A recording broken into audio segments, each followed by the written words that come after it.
छत्तीसगढ़ के खेल मंत्री टंकराम वर्मा ने लोकसभा चुनाव के परिणाम को लेकर बड़ा बयान दिया। एशियन न्यूज ने मंत्री टंकराम वर्मा से खास बातचीत की। इस दौरान क्या कुछ खास अंश रहे, आइए आपको सुनाते हैं।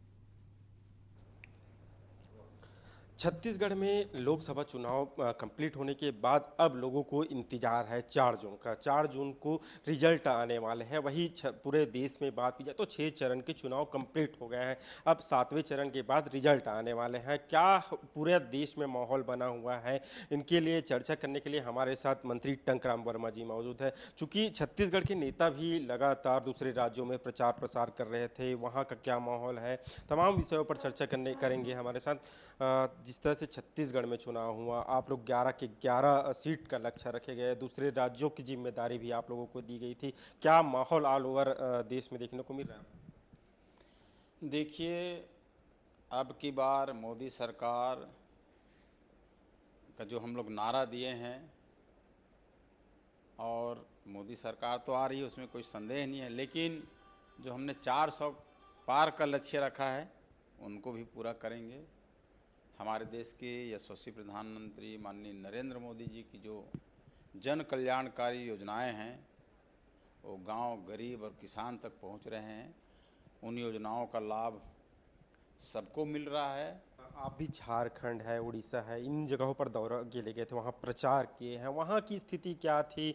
चूँकि छत्तीसगढ़ में तो हम देखे हैं, हम लोग खुद जो रिपोर्ट वहाँ से किए हैं, तो वहाँ की स्थिति और छत्तीसगढ़ और जो वहाँ प्रचार करने गए थे, दोनों में क्या अंतर देखने को मिला? देखिए, मैं उड़ीसा गया था तो उड़ीसा में भी इस समय वहाँ पे पटनायक सरकार के खिलाफ में माहौल है। वहाँ भी बदलाव की स्थिति है।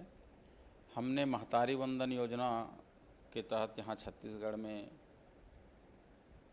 यहाँ सरकार बनी है, वैसे वहाँ भी सुभद्रा योजना विधानसभा के अपने भारतीय जनता पार्टी के घोषणा पत्र में रखे हैं और वहाँ भी उनका व्यापक असर है।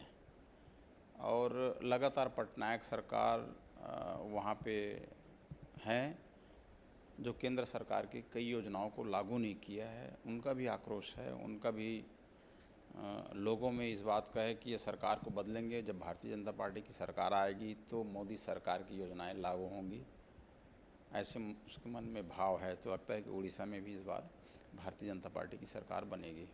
बात की जाए, जब से छत्तीसगढ़ में बीजेपी की सरकार बनी है, तब से जो नक्सली जो है मारे जा रहे हैं, इनकाउंटर अधिक से अधिक हुए जा रहे हैं।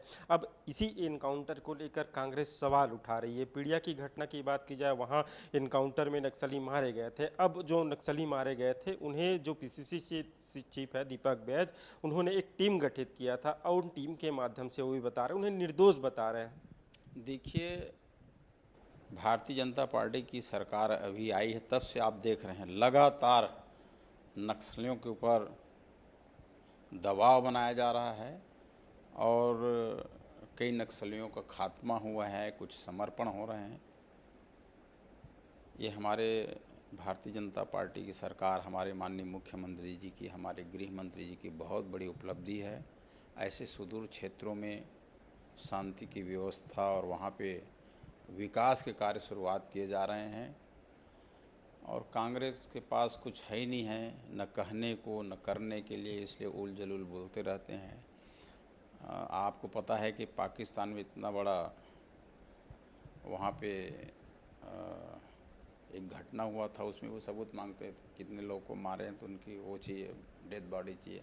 तो ये लोग बस वही काम करते हैं, इनके पास और कोई काम नहीं है। ये थे हमारे साथ टंकराम वर्मा जी, जिनका साफ तौर पर कहना है कि छत्तीसगढ़ भी नक्सल मुक्त होगा और वहाँ भी जैसे दूसरे क्षेत्र में विकास पहुँचता है, उन क्षेत्रों में भी विकास पहुँचेगा। कैमरामैन प्रसाद के साथ शशिकांत साहू, एशियन न्यूज़।